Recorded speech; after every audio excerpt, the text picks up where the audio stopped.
Good morning. Gyanodaya classes में आपका स्वागत है।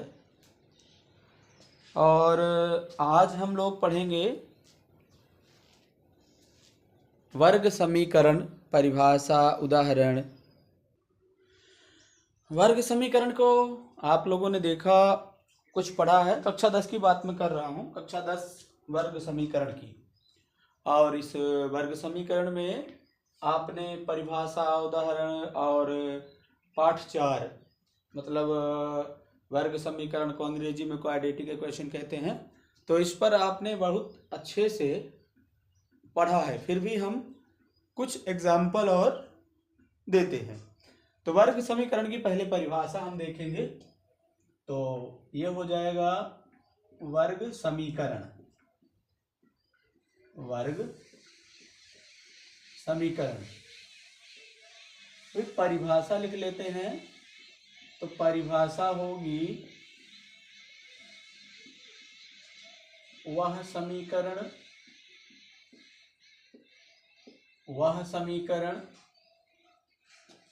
जिसमें चर राशि की अधिकतम घात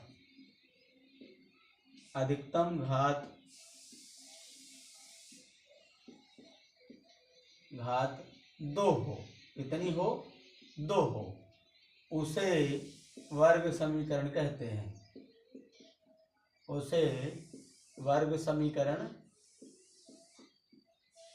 हैं।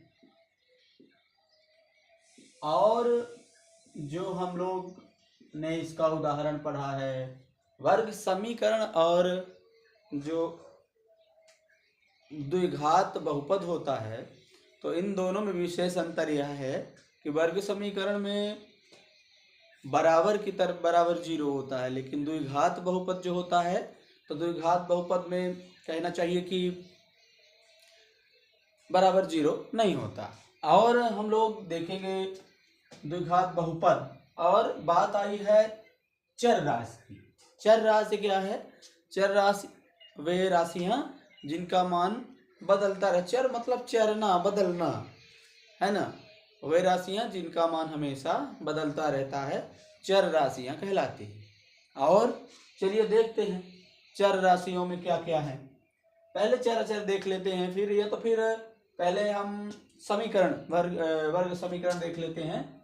तो वर्ग समीकरण का मानक रूप जो होता है, वर्ग समीकरण का मानक रूप, तो ये होता है ax² + bx + c = 0।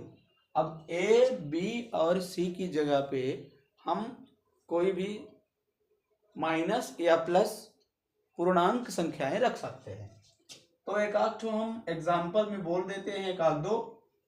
जैसे हम लिख दिए 1x² + 2, ये x ही रहेगा, 2x + 3 जो हम कर दें, तो एक वर्ग समीकरण ये होगा। जनरली हम एक लिखते नहीं है, क्योंकि गुणा में रहता है, हम दिखाने के लिए लिख रहे हैं कि हमने एक की जगह पर एक लिखा है। फिर दूसरा यदि हम दूसरा एग्जाम्पल ले, यदि हम -3 रखें, यहाँ x² करें, +2 रखें, x +4 लिख दें, तो भी यह एक वर्ग समीकरण है। फिर अब देख सकते हैं, जैसे मान लीजिए कि बीच वाला नहीं है, मतलब एक घात वाला चर नहीं है, तो भी उसको वर्ग समीकरण, जैसे मान लीजिए कि हम लिख दें t² - 15 = 0, तो ये भी वर्ग समीकरण है।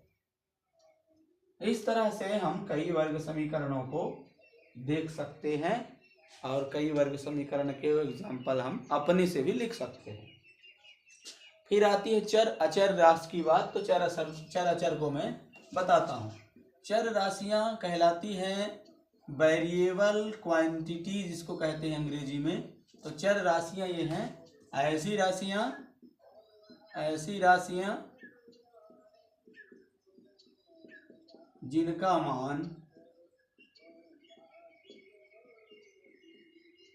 मान हमेशा बदलता रहता है। ऐसी राशियां जिनका मान हमेशा बदलता रहता है चर राशियां कहलाती हैं। अब एग्जाम्पल में चर राशियां क्या होंगी, जैसे मान लीजिए x हो गया, y हो गया, z हो गया, a हो गया, b हो गया, ये जितनी भी हैं ABCD first type, second type, third type जितनी भी हैं सबको हम चर राशियां कहते हैं। फिर क्या होगा, चर राशियां होंगी लगातार, इसमें अचर राशियां भी बता देते हैं। अचर राशियों को कहते हैं नॉन वेरिएबल क्वांटिटीज, इनको कहते हैं नॉन वेरिएबल क्वांटिटीज। ये राशियों लिखा गया, ये राशियां होंगी नॉन वेरिएबल क्वांटिटीज। ये है ऐसी राशियां जिनका मान निश्चित रहता है, ऐसी राशियां जिनका मान निश्चित रहता है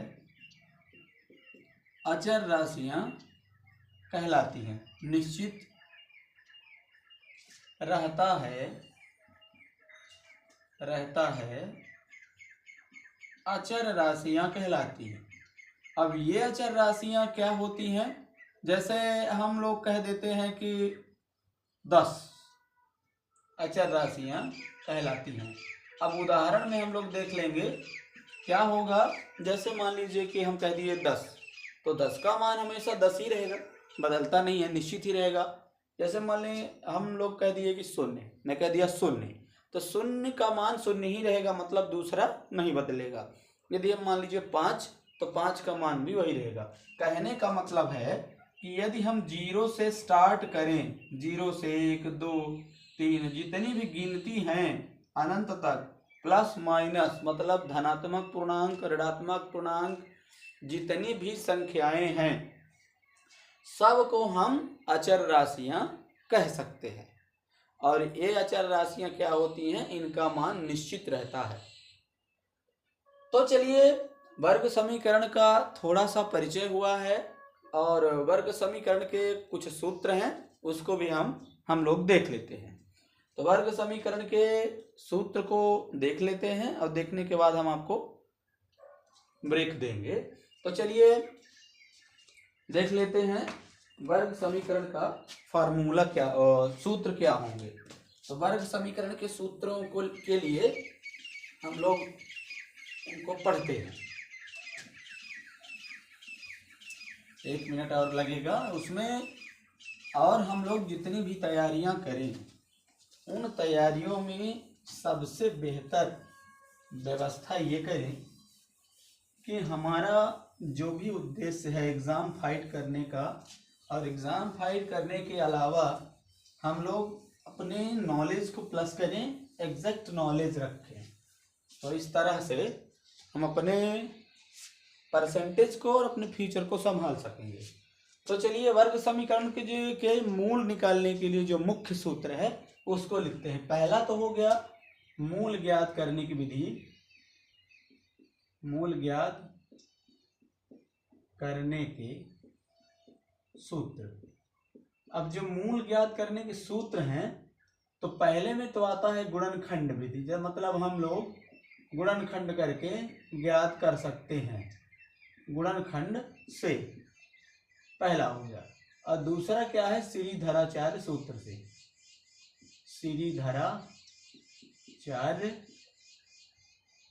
सूत्र से। एक अच्छा दशकी में बात कर रहा हूं, श्रीधराचार्य सूत्र से। तो श्रीधराचार्य सूत्र क्या होता है, इससे हम, तो ये होता है x कोई वेरिएबल होगा, ये हो गया -b plus minus root of b² minus 4ac upon 2a होता है, ये सूत्र होता है इसका। दूसरी बात, ये प्लस माइनस क्यों आया, क्योंकि हमारे पास 2 मूल होते हैं। तो पहला मूल क्या हो जाएगा, पहले मूल के लिए हो जाएगा -b plus root of b² minus 4ac upon 2a हो जाएगा ये। और दूसरे मूल के लिए हम क्या ले लेंगे, माइनस ले लेंगे। दूसरे मूल के लिए हो जाएगा -b minus root of B square minus 4ac upon 2a। इस तरह से दोनों फार्मूले हमारे पास उपलब्ध होंगे। फिर क्या कहता है कि बी स्क्वायर माइनस 4ac जो है, तो ये क्या है, ये है विविक्तिकर का सूत्र। विविक्तिकर को अंग्रेजी में कहते हैं डिस्क्रिमिनेंट। क्या कहते हैं, डिस्क्रिमिनेंट, इसलिए इसको डी से डिनोट करते हैं और इसका फार्मूला होता है बी स्क्वायर माइनस 4ac। इस तरह से बी स्क्वायर माइनस 4ac, इस तरह से इसका फार्मूला होता है। अब ये हो गया इतना। अब होते हैं मूल। क्या होते हैं, मूल होते हैं। इन मूलों को आइए देखते हैं और कोशिश करेंगे कि हम लोग अच्छे ढंग से पढ़ाई कर सकें। तो मूल वास्तविक और बराबर अवास्तविक जो होते हैं, तो उनके लिए मूलों की प्रकृति होती है। तो मूलों की प्रकृति हम लोग चलिए थोड़ा देख लेते हैं। तो मूलों की प्रकृति, मूलों की 3 प्रकार की प्रकृति होती है। नंबर 1, जब मूल क्या हो, जब मूल वास्तविक हो और बराबर हो या समान हो, तो क्या हो जाएगा, जब मूल वास्तविक हो, बराबर हो या समान हो, तो क्या होगा, d की बराबर 0 रहेगा। मतलब विविक्तिकर जो है, तो विविक्तिकर का मान 0 रहेगा। फिर क्या होगा, दूसरा है विविक्तिकर का मान 0 होगा, मतलब बी स्क्वायर माइनस 4ac बराबर 0 रखेंगे हम, मूल वास्तविक और बराबर हो तब। दूसरा है जब मूल वास्तविक व असमान हो, माने बराबर ना हो। जब मूल वास्तविक हो लेकिन असमान हो, तब ये हो जाएगा d बड़ा होगा 0 से, मतलब पॉजिटिव मान आएगा, धनात्मक मान आएगा। इसका मतलब क्या हो जाएगा, बी स्क्वायर माइनस 4ac बराबर होगा 0 से। तीसरा मान क्या है, तीसरी शर्त क्या है, तीसरी प्रकृति है कि जब मूल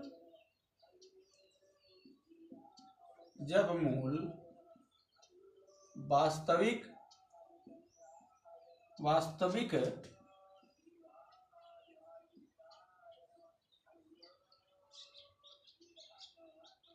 अवास्तविक होगा, जब मूल अवास्तविक, सॉरी थोड़ा सा इसको हम इरेज कर लेते हैं, दिखाई नहीं दे रहा।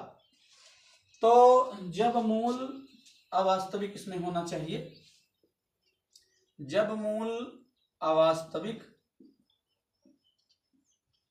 व असमान हो।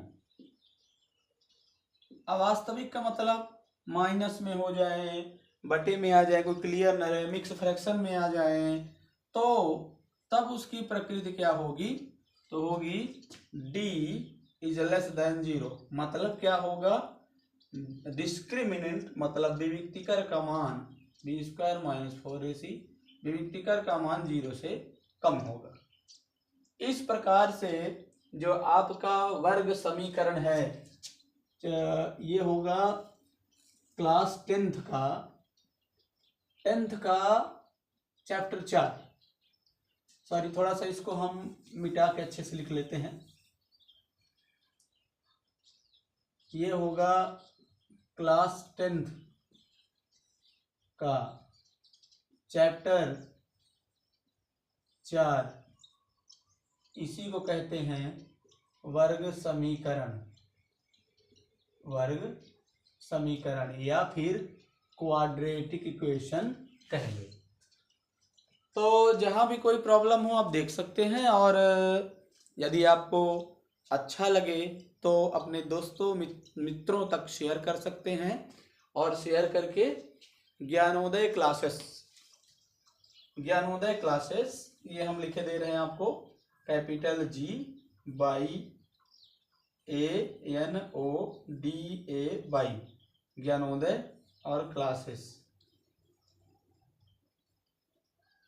को, ज्ञानोदय क्लासेस को सब्सक्राइब करके अपने दोस्तों तक शेयर करें। कुछ जानकारी अच्छी लगी हो तो लाइक भी कर सकते हैं। तो चलिए मिलते हैं नेक्स्ट सेशन में, जिसमें हम आपको वर्ग समीकरण व्यवस्थित तरीके से पढ़ाएंगे। जय हिंद, जय भारत।